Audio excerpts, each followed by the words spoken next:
Hi, అందరికీ నమస్తే. AP budget release చేశారు.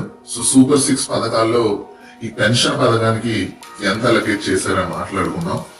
2025-26 బడ్జెట్ కి. సో గత ప్రభుత్వం గత పోయిన సంవత్సరం ఈ పలానా పెన్షన్ 24-25 బడ్జెట్ కి పెన్షన్ అలొకేట్ చేసిన బడ్జెట్ 32,628 crores.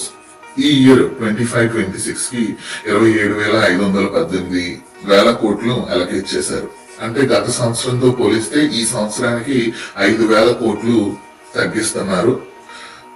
సో మరి అంటే ఎంత మందిని లేపేస్తారు, ఎన్ని పెన్షన్ లేపేస్తారు అనేసి మనకు దీన్ని బట్టి అర్థమవుతుంది. సెంట్రల్ గవర్నమెంట్ లెక్కల ప్రకారం దగ్గర 1,80,000 మందికి పెన్షన్లు ఆల్రెడీ కట్ చేశారు. కట్ చేసే లాస్ట్ ఇయర్ 32,000 crores అలొకేట్ చేశారు. ఈ ఇయర్ 27,000 crores అలొకేట్ చేస్తున్నారు. మరి నెక్స్ట్ ఇయర్ కి ఇంకా తగ్గుతారా, లాస్ట్ ఫైనల్ గా మిగిల్చేసరికి రాష్ట్రంలో ఎవరికన్నా పెన్షన్ ఇస్తారో లేదో అనేది చూడాలి.